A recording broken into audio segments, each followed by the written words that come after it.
everyone, this is the Woodshed Recap. I'm going to be spitting hot fire for this. So, it's going to be really long. All of the timestamps are below for all the different sections if you would like to watch this in chunks. This is what I've done the past 366 days. I set up a list of goals to accomplish, along with a lot of micromanaging and a lot of things outside of those major goals. So let's go through those first. First goal, fluency in major styles and idioms, and this is what I've accomplished within that. For jazz, I've gone through half of the jazz theory book. It's huge. And I've also done the blue book, which is Understanding Chords. And I analyzed 30 standards pretty intensely, transcription of a lot of George Benson tunes, reading through almost the entire real book in sight reading, comping idioms, and chord melody sight reading. And then I had a gig with Dejan Test for Georges and a bass player, Adam. It was really great. In the slap finger style medium, I transcribed, performed, did a cover on this channel, and analyzed Spiritual Groove by Antoine Dufour. I wrote 4 originals, 2 of which were improvised at a gig. I've written about 24 demo ideas in this idiom, and I've performed quite a few of these things live, whether it's vocal slap tunes or instrumental slap tunes. In the progressive rock genre, I've written, recorded drums, bass, all of the guitars, including acoustics, electrics, etc., and background vocals for the Amorphous album, although the vocals are unfinished and they'll probably never get finished. But it's there, and I own the licensing. And then I've started doing the Roland project. I'm only recording for that, so I'm doing all of the bass and the guitars, and then background vocals, and probably helping with lyrics, melodies, and such later. I'm also engineering that, mixing, mastering, recording, and doing all of the main, sort of spearheading of that project. I've done a lot of analysis of different pieces in the first half of the Woodshed and throughout, and transcription of a lot of pieces. And I had my last gigs with Amorphous and a bunch of demos and whole tunes written in this genre, left over from last half of the Woodshed, and as we keep going, more ideas come. Blues, I transcribed 12 Stevie Ray Vaughan tunes, including a Rude Mood cover, which is on this channel. Live gigs with Van Halen, Stevie Ray Vaughan, and then with solo gigs, it could be anything from Buddy Holly tunes, anything from the 50s, and random Stevie Ray Vaughan covers, Van Halen covers, blues tunes in general. Transcription of solos and comping ideas, using extensions properly, and comping according to that style and subgenre of blues, and then voice leading and soloing were really important with playing the blues correctly. And also call and response. Classical, I did a lot of reading and listening in this one, and I went through the Parkening, Pumping Nylon, and Path to Virtuosity books for that. And I did a bunch of my old repertoire, which is about 4 hours of music. I pumped the right-hand technique and learned a lot in ornamentation. Now, a lot of this non-classical guitar playing was picked up by listening and score reading. And a lot of the sight reading stuff I did was classical, so getting things out of that was very important. Country and bluegrass, I didn't get to work on this as much, but I've listened to quite a bit of Albert Lee and Brad Paisley, and as my ears gotten better, I've picked up a lot of idioms and soloing ideas, techniques, and soloing strategies, ways to blow through and sound like a real country guitar player without actually being a true country guitar player. I'm a musician who plays guitar. Funk, Motown, and pop, I kind of put all into one.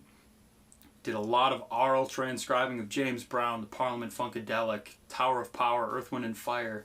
I sight read a lot of Motown charts. My first live piano gig, I played a Mariah Carey tune. And then I've done a lot of piano. And I've done Elton John, Vanessa Carlton, reading through her catalog, and the Beatles, and a lot of other stuff, along with Jordan Rudess's Total Keyboard Wizardry book. Very important. Instrumental rock. I've transcribed and heard, orally picked up Steve Vai tunes, Van Halen tunes, solos mainly, and solo pieces. Guthrie Govan and the Aristocrats. Jason Becker tunes, Marty Friedman, Marco Sfogli, John Petrucci, etc. And I did a lot of analysis, wrote out probably a couple dozen tunes and fragments in this genre. And this is one genre that I used to augment my technique, including sweeping, interval, placement, tapping, vibrato, whammy, etc.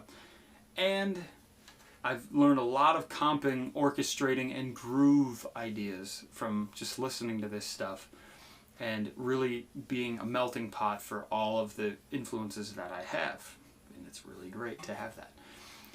TV, film, and video game music, a lot of analysis. Reading scores and listening for the most part.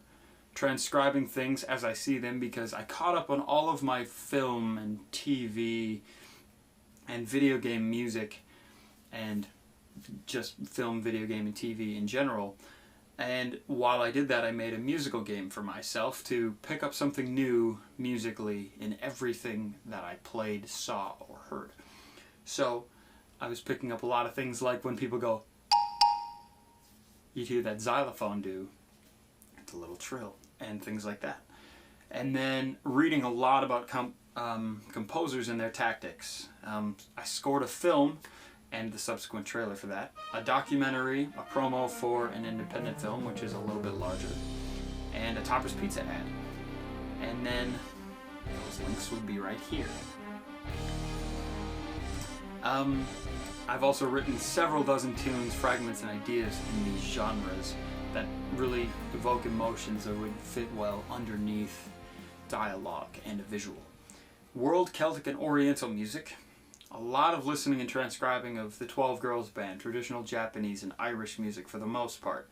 And then there's video games like Muramasa the Demon Blade, which incorporates and employs a lot of Japanese music and traditional things, and then they take and crossfade that with rock instruments. Same themes with traditional instruments, and then a battle happens and it's rock, and it's a really cool way to do that.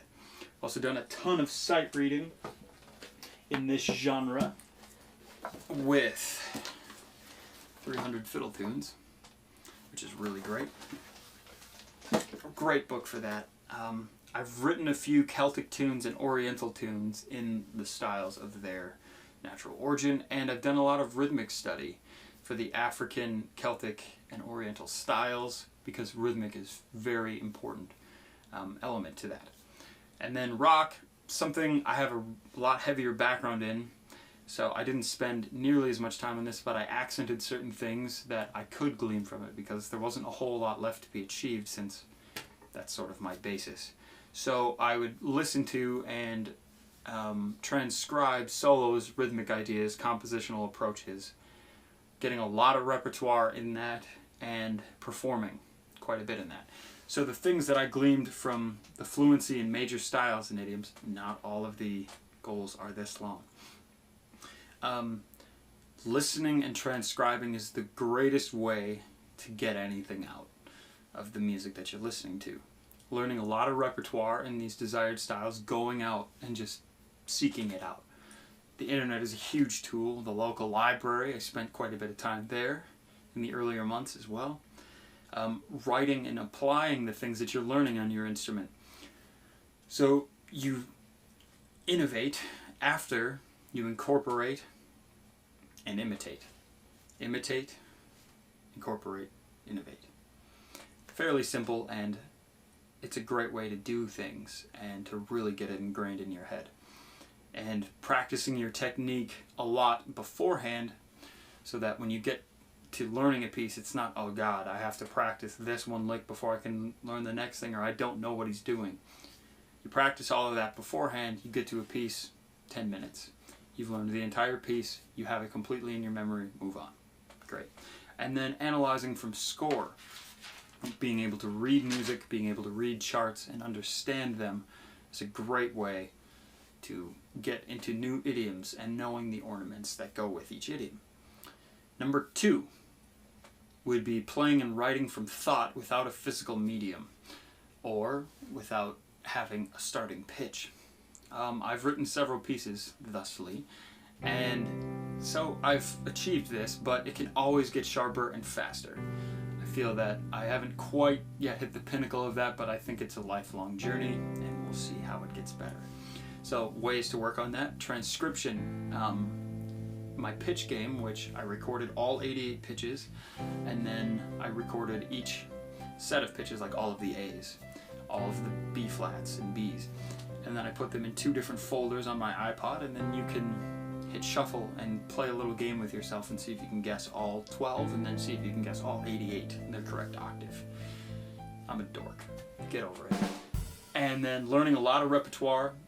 Critical listening to independent voices within chords is very huge for being able to play and write from thought, especially once you get away from the church modes and traditional harmonies and you get into 20th and 21st century avant-garde music. Disciplined improvisational tactics. It's gotten better, but I really need to practice this one far more, I feel, because it's relatively one of the weaker areas of my playing. Being able to do things on spot and incorporating all that I know in there rather than doing the same sphere even when I could be drawing from everything. So being able to have that mental flow and stream of consciousness will be great. So ways to work on this: recording progressions and vamps and grooves that I've done for my compositions, and just do it. The only way to get better is to practice. And practice is the only way to get better. And discipline is the only way that you can do this. Gotta have a daily regimen, gotta just do it. And another way to discipline yourself is narrowing your options when soloing. So driving one idea at a time and just driving it home until that idea is exhausted, then jump to another one and do that. And when you listen to truly improvised solos, you can really tell the great improvisers from the weaker ones because they do that quite well. And they're not just relying on standard guitar licks, they're driving one idea through the box, which is cool. Getting apt knowledge of gear, tone, etc. Definitely read up on my facts on that stuff. Oh boy. Tone manual. That's where I got a lot of it.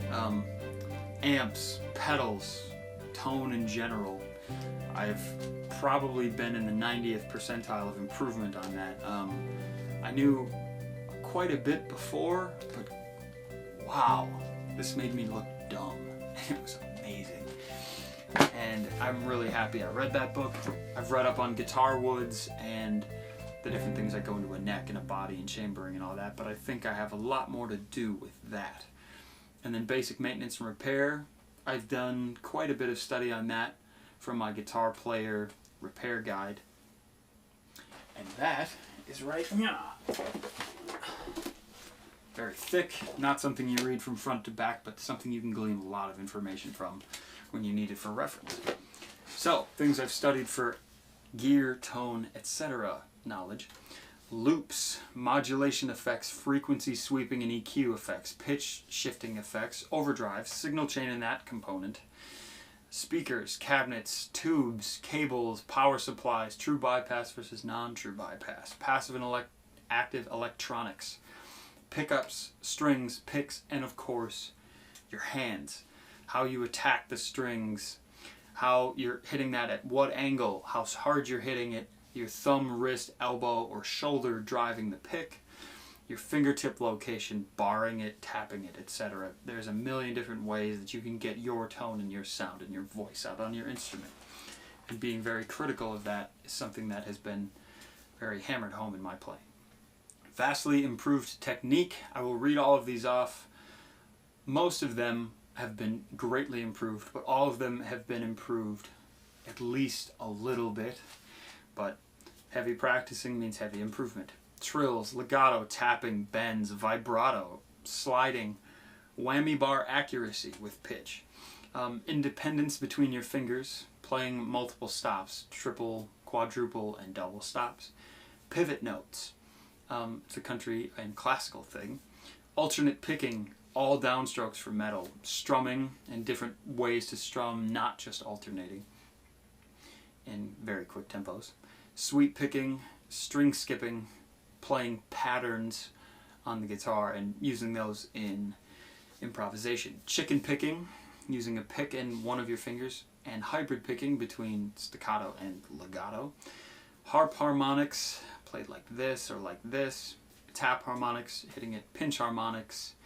Raschiato rolls, playing with a thumb pick, which I learned how to do at the beginning of this and have gotten far better at. And then slapping. So my overall speed has increased quite dramatically, and my use of polyrhythms and full understanding of that and being able to sight read them, quite drastic. And between single line polyrhythms and being able to play polyrhythms between your hands. So playing in 3 with your right hand while doing something in 2 with your left and overriding them until they allied, things like that. Jazz theory, immense strides in that, but there's so much more to do. In the second half of that book, it's reharmonization and tactics of approach. Alternate tunings, got great at that. Probably have worked through over a dozen tunings and written a piece in each. Really got everything that I needed to know under my fingers, and now I just need to keep pushing the envelope and taking it a step further. Firm grasp on orchestration. These are the things I've gleaned from this. I feel that I have it, but it's a continual growth experience. So we have call and response and echoing, hocketing melodies, and timbral variations. So saying, using the same material, recycling it again, repeating it, and having each person play each theme different, which is great. The sizing and number of players within an ensemble makes a huge difference, and I got a lot out of that with my live listening. Permutations and variations of themes, thematic material based on the 3 primary sources of music: rhythm, harmony, and melody. You can use any of them or any combination of them to make a theme, as proven by all of the great writers throughout history. Idiomatic choices and the ornaments and flourishes that make up those idioms. Special effects, such as and doing text and visual painting with each instrument and knowing what their expected norms are. Layering harmony throughout an orchestration, and pairing off instruments for doubling and strengthening and such. Knowledge of major influences is my 7th goal, and these are the ones that I did the most reading on, the actual study of, and really dug deep into their catalog, their history, and how they do what they do. So here goes.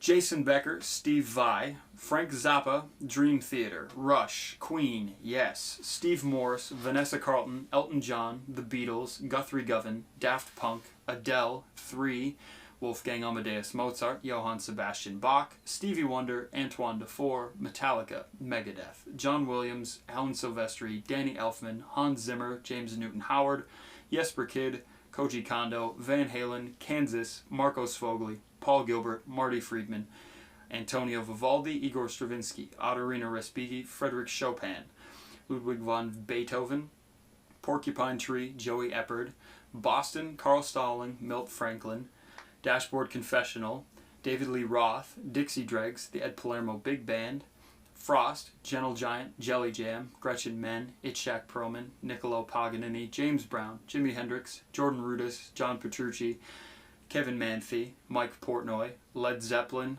Liquid Tension Experiment, Michael Jackson, Nobuo Uematsu, Paul McCartney, Orianthi, Pat Metheny, Ozric Tentacles, Primus, Imogen Heap, System of a Down, Stevie Ray Vaughan, Tetrafusion, Jeff Beck, Tal Wilkenfeld, Reign of Kindo, Yasunori Mitsuda, Hanson, John Gum, and Teresa Anderson. These are the people that I've studied and gained so much information from. So it's really great to learn from them.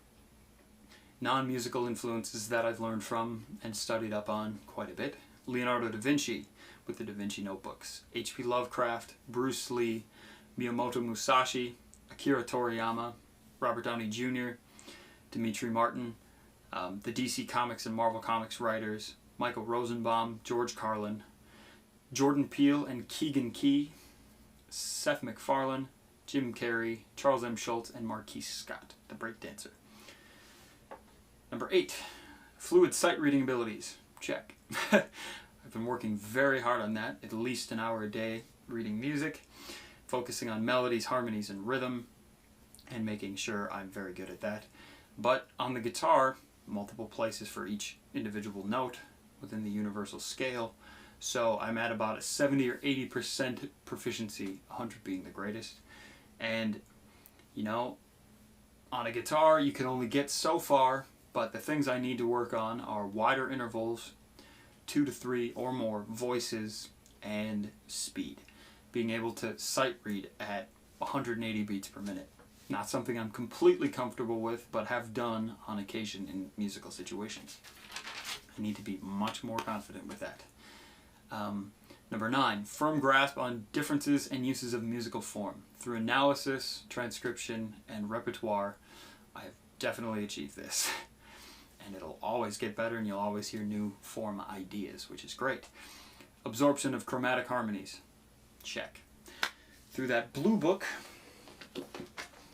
and jazz harmony, and Frank Zappa music, and all of the 20th century composers, along with all of these other composers, you learn a lot about chromaticism, like the great Paul McCartney. Nothing is complete in this list, but I feel confidently that I'm proficiently adept in nearly every field that I've studied throughout this. And that was the point. There's always room for improvement. Someone is always going to be better than me at one thing, and I'm perfectly okay with that. I'm working at being my best, not the best. So I'm always pushing the envelope, always working hard, and you can be damn sure that I'll be better the next day, and the day after that, and the day after that, because that's how I work. Some non-musical things to break up the monotony. Stay in peak physical condition. I've gained 20 pounds of muscle in the past 12 months, and I have the same mile time as I did after a month of the Woodshed, which is 6:20. Wow. And I have a little bit better flexibility, although I was pretty flexible before. Things to work on: anaerobic activity, aerial twists and turns, jump kicks, things like that. I didn't get a chance to refresh my Japanese language. Obviously, it was doing a lot of other things, and I'm okay with that. I will be able to do that intermittently between these projects now and heavy practicing. Firm grasp on mythologies, epic stories, great minds, and leaders throughout history. I got to some of this stuff, but again, time is a factor, and music was my main source of things to do. So, what do? Books that I've covered.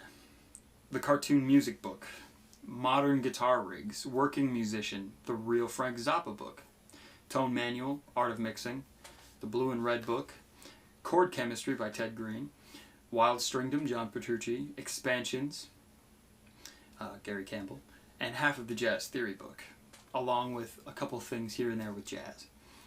For sight reading, 300 fiddle tunes, clarinet etudes, all of the Mozart violin sonatas, all of the Paganini caprices, the musicals Music Man, Footloose, Grease, and Legally Blonde. I've read through almost the entire real book in all of their idiomatic perfection. The back of the counterpoint book that I have.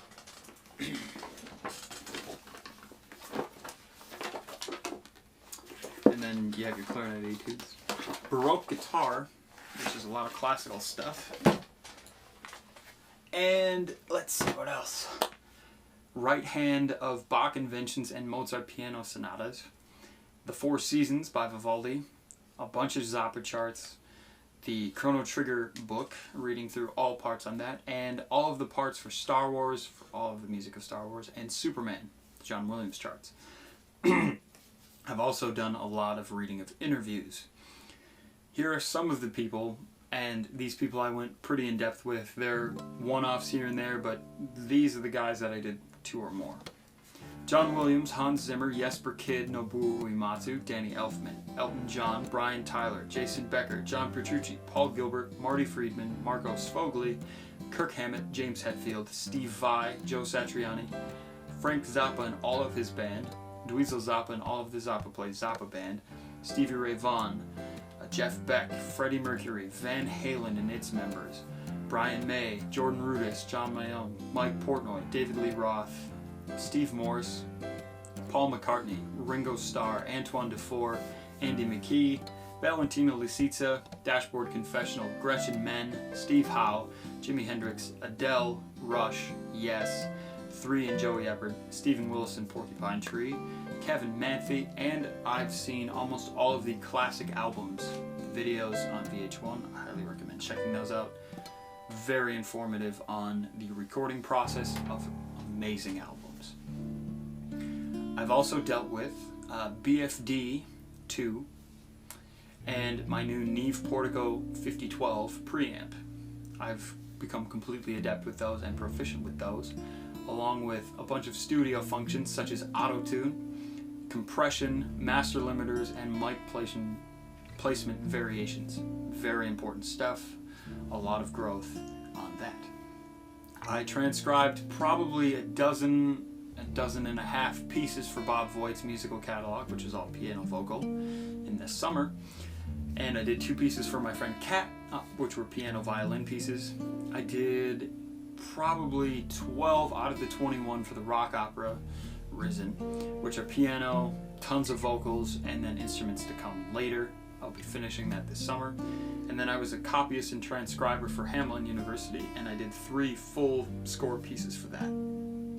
I also did a bunch of transcribing on my own, which includes Van Halen, Steve Vai, Jason Becker, Frank Zappa, Eddie Cochran, Guthrie Govan, Antoine Dufour, 3, Joey Eppard, Abigail's Ghost, Queen, Adele, Buddy Holly, John Petrucci, Dream Theater, Flying Colors, Elton John, Extreme, Gretchen Men, Hans Zimmer, John Williams, Imogen Heap, James Brown, Jelly Jam, Jeff Beck, Jimi Hendrix, Less Than Jake, which would be all the parts, drums, bass, all of the horns, guitars, vocals, and harmonies, Rush, Tal Wilkenfeld, and UFO. Those are the main things that I worked on for transcription. I made copies of over 100 scores. I got a digital copy of every John Williams score from all of his major movies, some Hans Zimmer, a lot of Frank Zappa from orchestral to band to solo pieces, Nobuo Uematsu, stuff from video games, and then TV, film, and video game music, scores, and themes.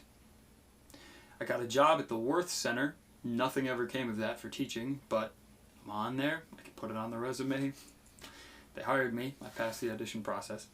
And then I've done a couple lessons on the side, although I did get another offer the day after I took that job from Music Mentors.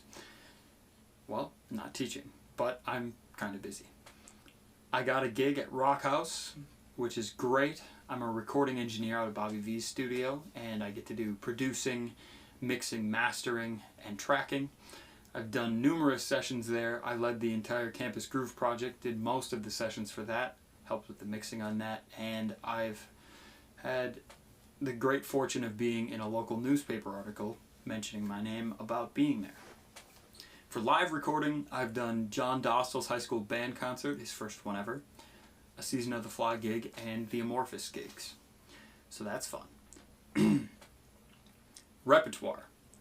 1,400 songs and rising, not including classical music or jazz music.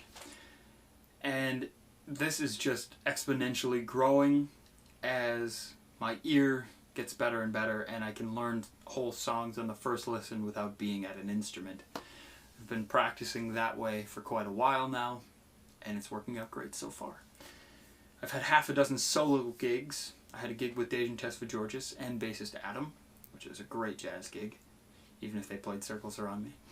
And then I had my last 2 Amorphous gigs and gig with John, and I had my first piano gig this year. I finished the 2011 New Year's resolution of playing and composing a new piece every day, and I started a new one in 2012 to do something new musically every day. So far, so good. It's all good in the hood.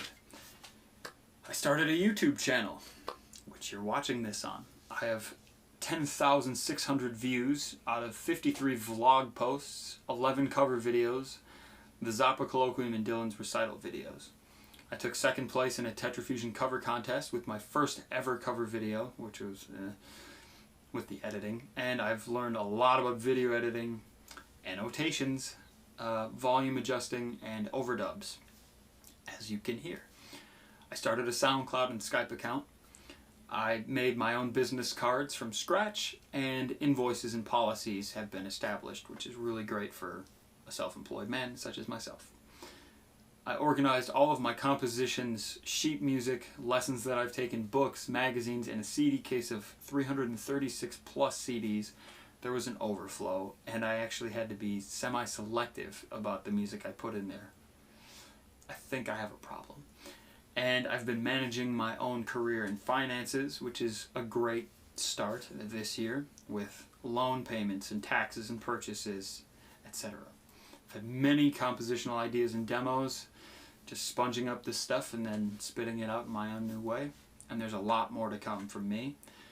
I'm prepping to record a lot of my personal compositions, and now I'm ready to do so. I've had hundreds of hours working on voice, piano, bass, and a couple dozen on drums, which is really fantastic, being musically versed and being able to do these things well. Live shows, which are very important, and I learned something at every single one. Slip Twister, 3, Season of the Fly, Paul Diethelm, aka Stretch, Antoine DeFore, Andy McKee, and Stephen Bennett Show, Chris Cation, It's Jack Perlman, The Stud Brothers with Steve Morgan, UST Bands, Coro, a vocal group, fantastic, Festival Orchestra, and several of my friends' recitals. And I got to meet the composer for the Assassin's Creed series, Jesper Kyd. Got to meet Ben Haug, another person who scores at Ubisoft. And I became acquaintances / friends with Ed Palermo and Gretchen Menn, and had some very valuable conversations with them and exchanges. Very cool. I've named all of my gear, including JB, my shred neck, named after the man with his name on it. My first ever influence, Jason Becker. It's a great little piece, and when I went to Hawaii, which is another fantastic part of this year, I got to bring that with instead of guitar, so that kind of slowed down my hours for the year, but it was worthwhile and it was great, and I'm glad I had something to keep my fingers somewhat fresh. I've acquired, through resurfacing CDs, transferring music, and buying albums, yes, buying hard copy albums, 30 gigabytes of new music, and I have a list of NPR and program pieces that I have yet to find and put on my iPod. It's a lot of stuff. That is a lot of stuff. I practiced 1,556 hours this past year, and May I did 186 hours, which is an average of 6 hours every single day, including break days. It was my favorite month, and it's also my 3-digit lucky number, as this channel and every other channel and username I own is proof of. Some non-musical things that I did this year. I caught up on all the movies, TV, video games, and film that I had missed while in college, too busy doing everything else that I did. I met with old profs and mentors occasionally, and you'd either go out for sushi or dinner or whatever, or you could just chat on the phone, and it was always great to hear from them and still learning things from them even if I'm not in direct contact with them, which is cool. I DD'd quite a bit. That was fun. I supervised a weight room every day from 3 to 5 p.m. Monday through Friday. A little bit of extra income to weightlift and exercise, which is cool. I did some dog sitting, got to hang out with my puppies every now and then, but busy guy, had stuff to do. I moved pianos with Marty Melanin for some dough. I did socializing, believe it or not, and driving to the Twin Cities, which may have halted practice a little bit, but you need to just interact with people every once in a while. Some random non-musical things that I learned how to do.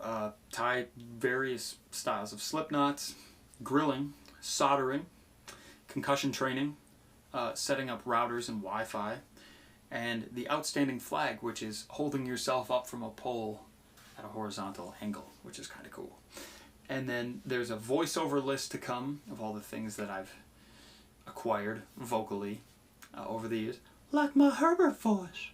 And oh no, it's Bruce, and things like that. And then the next couple months, I'll be doing the 48-hour film festival, scoring a film for that next week. I'll be playing in All Shook Up, which is an Elvis Presley musical, doing some solo performances here and there, recording a lot, getting a website and my portfolio all together, off the ground, ready to go. That is the last 366 days.